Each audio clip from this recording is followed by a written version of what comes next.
Après l'excellent topo de Cyril, je ne sais pas si j'ai encore quelque chose à dire. Enfin, on avait fait un petit peu la review des traitements médicaux l'année dernière, des amyloses à transthyrétine. Donc, voilà, je viens simplement faire une petite actualisation. Je pense que ce qui est vraiment important de comprendre maintenant dans ces amyloses à transthyrétine, c'est un concept qu'on n'avait pas forcément il y a 6-7 ans au moment du début des premiers essais thérapeutiques, notamment du tafamidis. C'est que vraiment il y a différents types de cette maladie, différents phénotypes. Donc là, j'ai mis simplement pour donner l'exemple des 75 nouveaux patients qu'on a recrutés depuis qu'on a monté le réseau amylose. Il y a vraiment ce phénotype-là qui est le phénotype portugais, qui est toujours lié à la mutation MET30, où le diagnostic est facile parce qu'il y a l'histoire familiale, et donc on arrive à faire le diagnostic très rapidement dans les 2 premières années de la maladie, on va dire, et où c'est vraiment la formule de la neuropathie qui progresse, que vous avez toujours par ce même schéma. Et puis vous avez tout ce groupe de patients que j'ai appelés non portugais, qui sont des patients donc beaucoup plus hétérogènes, où il y a plein de variantes différentes, et qui ont une hétérogénéité dans leur présentation, et on a vraiment beaucoup mieux caractérisé ça ces dernières années, avec une présentation qui peut être cardiaque pure dans 20% de cette série plus récente, qui est mixte ou qui est à présence neuropathique. Et je pense que finalement, ce n'est pas les mêmes patients, donc probablement dans le futur, il va falloir adapter les traitements et les différents traitements dont on dispose à ces différentes présentations. Là aussi, autre chose, c'est que c'est des patients beaucoup plus âgés, qui sont en moyenne autour de 58 ans, et souvent avec une difficulté diagnostique parce qu'il n'y a pas l'histoire familiale. Donc on les prend plus tard, on les prend avec souvent 2 ou 3 ans de retard diagnostique, donc déjà un handicap plus important que ces patients portugais. Alors, bon, on a entendu parler le premier aspect du traitement qui est apparu en 1990, la transplantation hépatique. Simplement pour remettre un tout petit peu les choses, voilà, on a le tétramère, la transthyrétine, qui, déstabilisé par une mutation, se dissocie en monomère, se replie et forme le dépôt. Alors bien sûr, voilà une coupe de nerfs transversale où vous voyez qui est bourrée de dépôts d'amylose et où il n'y a pratiquement plus de fibres nerveuses. Vous voyez, ces fibres sont là entourées de myéline, il n'y en a pratiquement plus. Si on arrive pour traiter à ce stade-là, bien sûr, c'est beaucoup, beaucoup trop tard. Et donc, les traitements qu'on a actuellement sont simplement des traitements qui, finalement, préviennent la formation de dépôts supplémentaires. D'où vraiment l'utilité d'essayer d'arriver très tôt dans le processus et de développer tous ces marqueurs qu'on vous a montrés ce matin de diagnostic très précoce du début de la maladie. Alors, on a entendu parler de la transplantation hépatique, donc voilà, je vais pas revenir dessus. Simplement pour vous dire que c'était le premier traitement qu'on a eu et ô combien on était content de l'avoir. Que la transplantation hépatique, vous voyez, c'est le registre international de ces transplantations qui est tenu en Suède par professeur Eriksson, et vous voyez que les transplantations hépatiques dans cette indication sont vraiment en train de diminuer, et ce, depuis finalement le premier essai du tafamidis, et c'est vraiment en chute libre. Est-ce que ça restera comme ça ? On verra, et on verra peut-être au fil des années. Ça va être intéressant. Simplement, donc, cette courbe que Cyril vous a montrée, simplement pour différencier déjà un petit peu ces différents types de patients dont je vous ai parlé. Il y a donc ceux qui font très bien avec la transplantation hépatique, c'est la majorité, c'est les patients MET30 avec un début précoce, c'est-à-dire autour de 30 ans. Ceux-là, quand ils sont transplantés, vous voyez, à 15 ans, il y a une survie qui est excellente, qui est autour de 80%. Et ceux-là sont vraiment tout à fait stables. Moi, j'ai des patients portugais qui ont maintenant une quarantaine d'années, qui ont été transplantés il y a 15 ans, qui vont très très bien, qui sont complètement stables. Simplement, il y a un suivi cardiaque, bien sûr, qu'il faut poursuivre, car l'aspect cardiaque n'est pas stabilisé.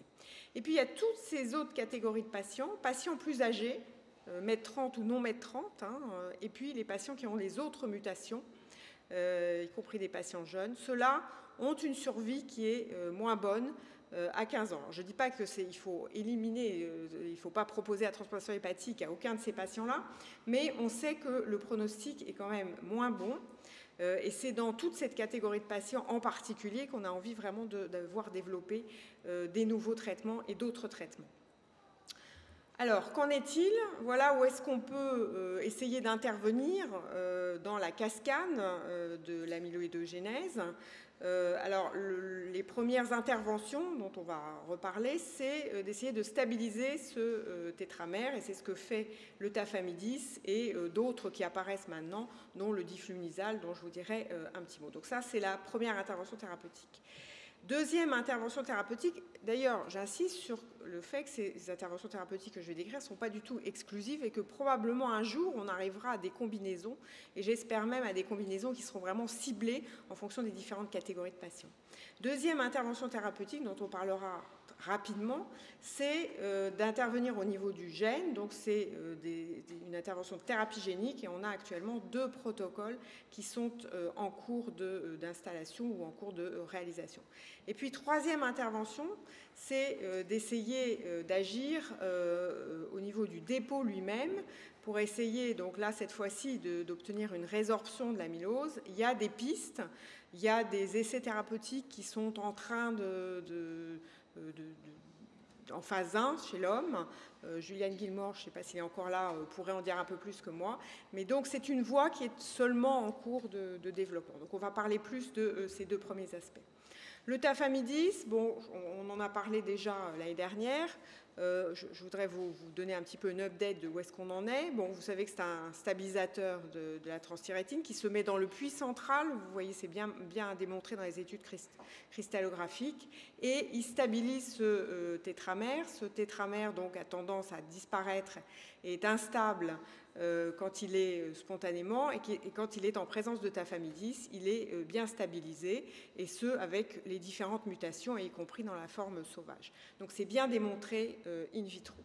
Alors, il y a eu ces essais thérapeutiques. L'essai pivot a démarré en 2007. Bien sûr, je ne vais pas vous redonner tous les aspects de cet essai. Je crois qu'il faut retenir quelques aspects.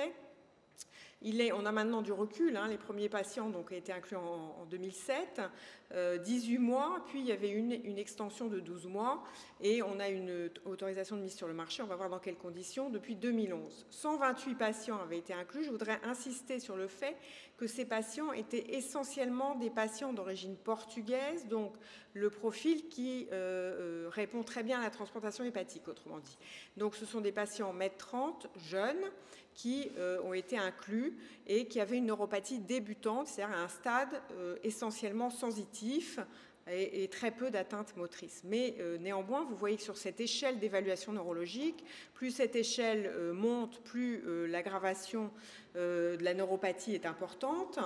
Eh bien, vous voyez que dans le groupe placebo, il y a une aggravation qui est nettement plus importante que dans le groupe tafamidis. Et à partir du moment où le patient reçoit le tafamidis, eh bien, la neuropathie s'aggrave moins lorsqu'on s'en réfère à cette échelle de la NIS qui est ici uniquement pour les membres inférieurs. Ces résultats étaient juste significatifs.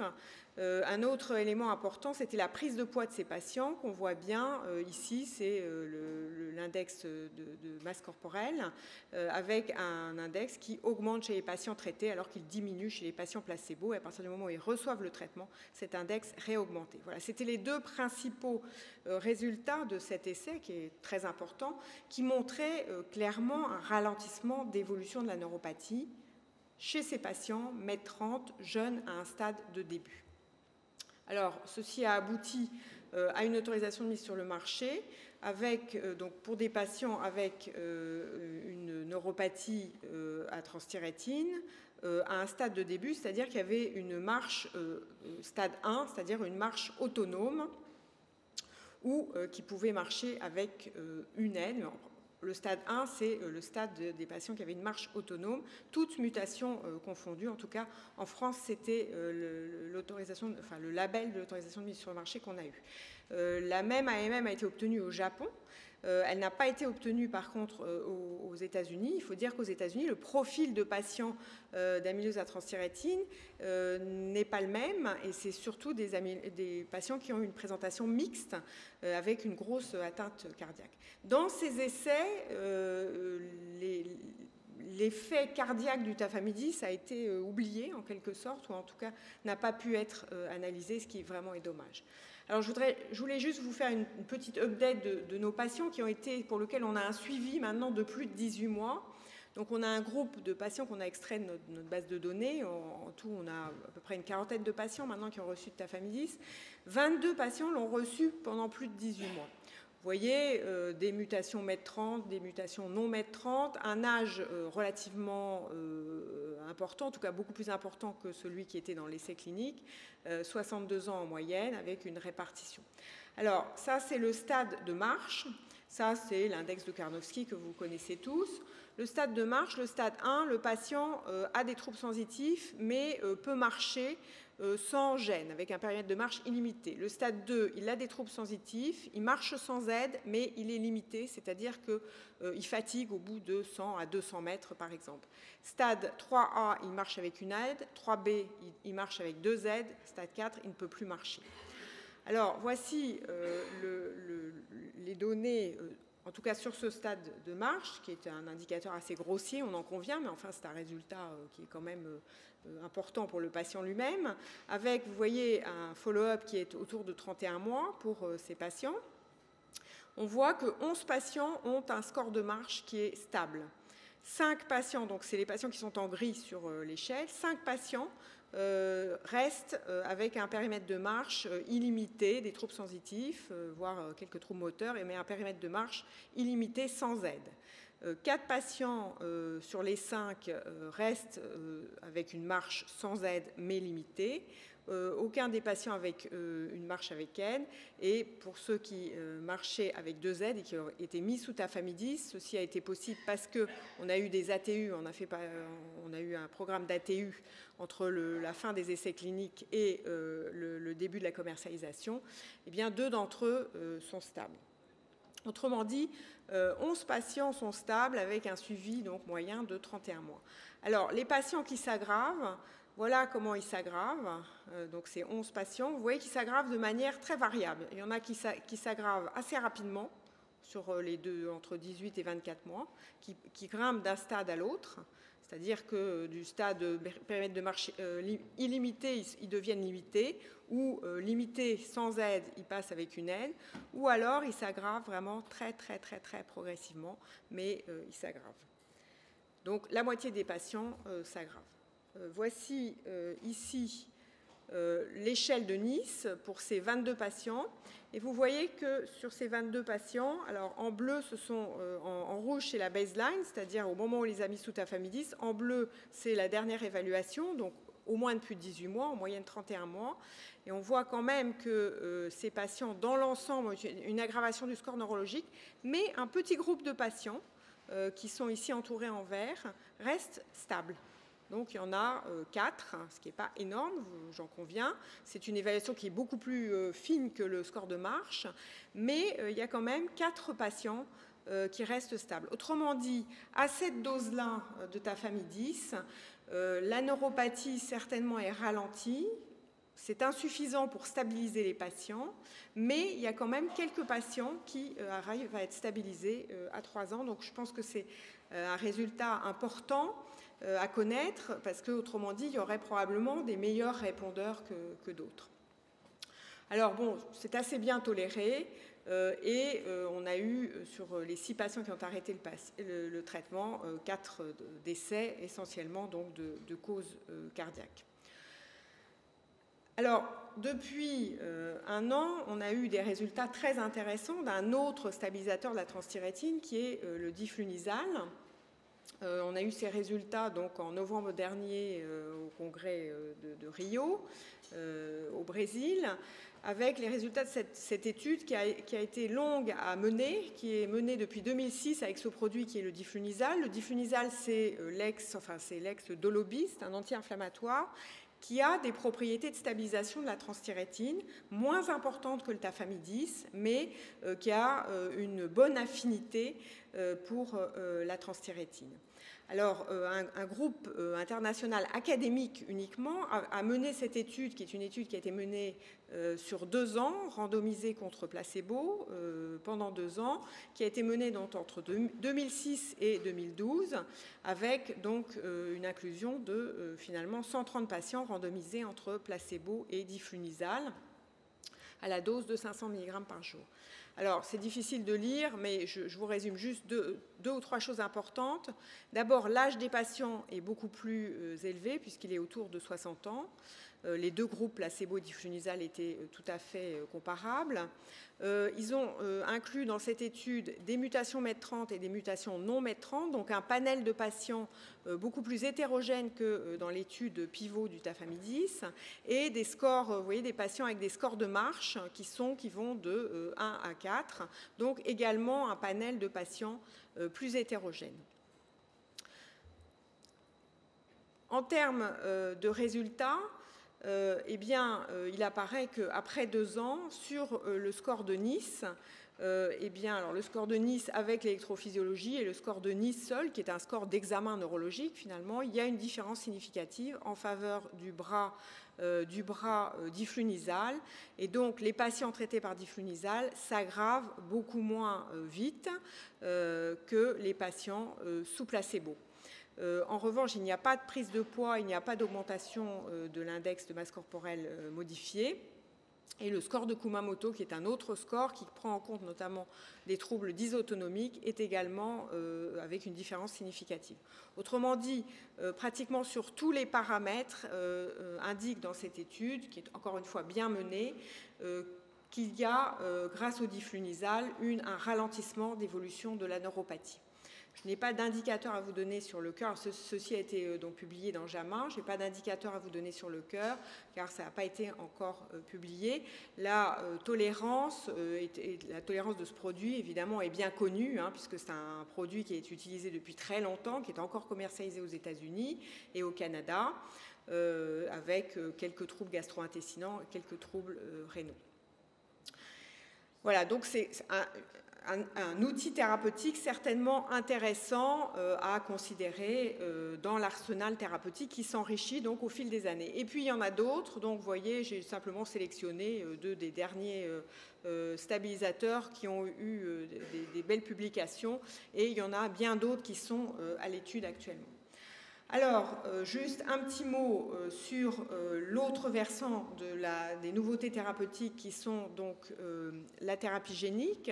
C'est-à-dire qu'on a actuellement 2 modalités de thérapie génique qui sont en cours d'étude. Le premier, c'est celui-ci, c'est un ARN antisens qui donc interfère avec la production, la transcription de l'ADN en ARN.